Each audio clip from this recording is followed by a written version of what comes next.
Let's all go to the lobby. Let's all go to the lobby. Let's all go to the lobby to get ourselves a treat. It's summer, a time for what was once a fond annual rite of passage for countless children and teenagers, a night at the drive-in movie theater. For boomers like me, drive-in memories still hit a sentimental nerve.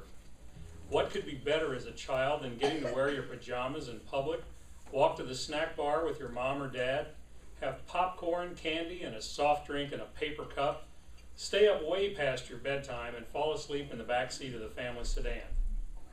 Naturally, I wanted to offer my own young daughter that same great experience and wonderful memories that would last a lifetime.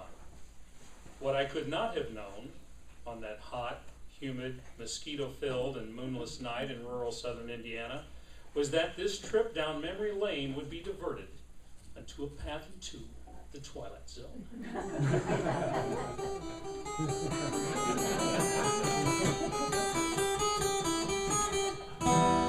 Submit for your approval. On this particular Saturday evening, as I read the newspaper, a chance notice of the words "starts at sunset" grabbed my attention. Now, spontaneity is not one of my strong suits, so I surprised my wife and daughter with the idea of packing up for the hour-long drive to the nearest drive-in theater, still in operation nearly 40 years after my last visit. We hurriedly pulled together all the essential supplies for our excursion: pillows, blankets, snacks, a giant container of popcorn, a cooler of soft drinks and water. We were packed up and ready in record time. Today's doomsday preppers would have been proud of us. Unfortunately, we misjudged the drive time. A convoy of slow rural traffic didn't help. We arrived late. The grumpy lady at the ticket booth seemed less than enthusiastic at our arrival. Now, to arrive after sunset at a drive-in theater is only slightly less foreboding than arriving after sunset at Dracula's castle. Regaining my composure after the frantic drive, I reached out to hand my money to the ticket lady and cheerfully said, "Kung Fu Panda, please." She glared back and snapped, "It already started." I put on a fake smile and replied, "That's okay." With evident attitude, she waved me through. A weathered sign admonishing incoming drivers to turn off their car's headlights and proceed with caution. Perhaps my first warning sign that tonight's memories would not replicate my own was that the massive, monumentally large single screen of my childhood had been replaced with 8 smaller screens, arranged in some bizarre maze-like manner. I turned the high-profile SUV onto the winding gravel lane, straining my eyes to see where I was driving. The movie had indeed already started, and we became the unwelcome intruders, cruising past those trying to enjoy the movie, blocking their view and drowning out dialogue with the sounds of our motor and the grinding of gravel.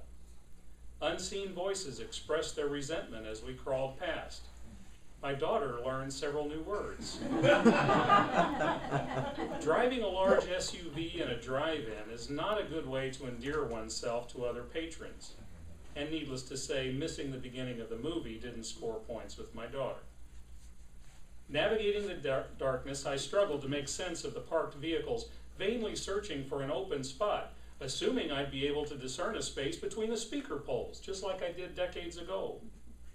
Those iconic metal poles that I remembered from my youth were still there, but the clunky, gray, scratchy-sounding speakers that hung on the car window edges were gone now. They'd been replaced by your car's FM radio.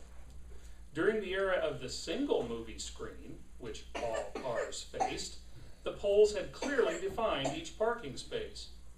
But in this alternate drive-in world, those poles were useless.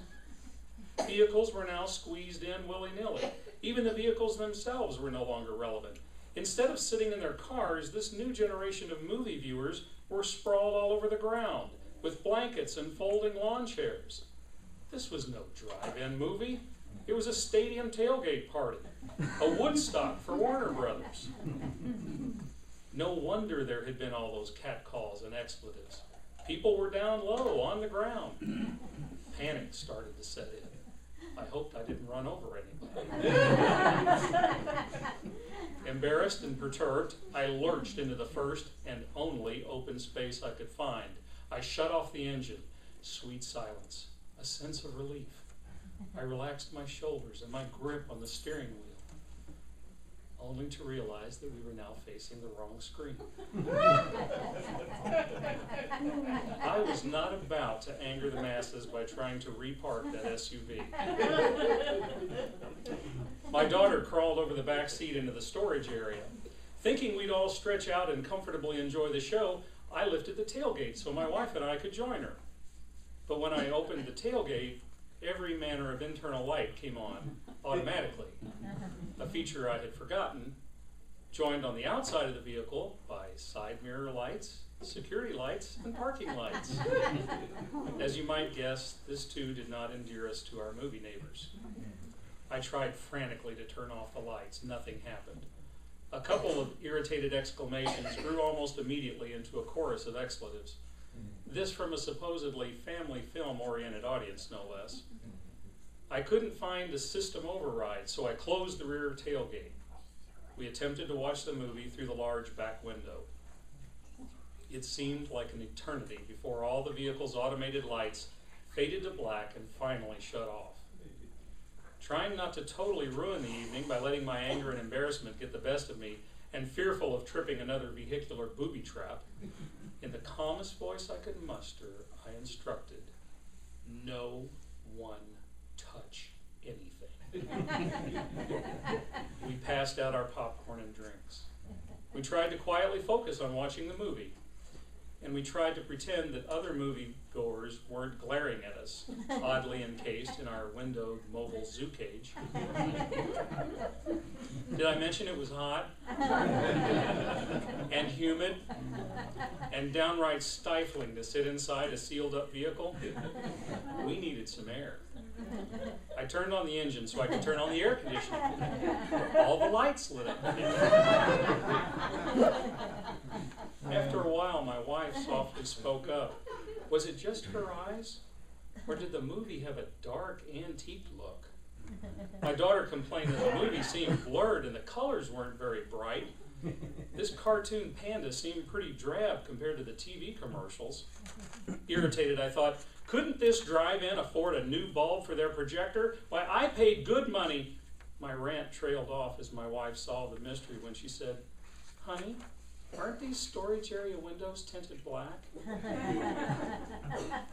Dripping with sweat, our final desperate option was to put down the side windows of the SUV. It was the equivalent of ringing a dinner bell for the several thousand mosquitoes that swarmed into the open human buffet, biting and buzzing. But the movie screen colors were vibrant, and we could breathe. So to watch the movie, each of us hung our head out of a side window, stretched uncomfortably to face backwards and view the screen. From the driver's seat, I couldn't possibly crane my neck enough to view the movie, so I watched it in the side view in the rear view mirrors. Our drive-in movie adventure had been initiated because I wanted to give my daughter a family memory that would last a lifetime, just like mine. It was memorable, all right, just not how I wanted it to be. On a recent Saturday night, I asked my daughter if she'd like to go back to the drive-in again. My wife stared at me. My daughter took a deep breath, followed by a long pause. Silence filled the room. I can't say that I blame her. As for me, it may be a few more decades before I attempt another night at the drive-in. Are you listening, Mr. Serling? Cue the theme of the Twilight Zone.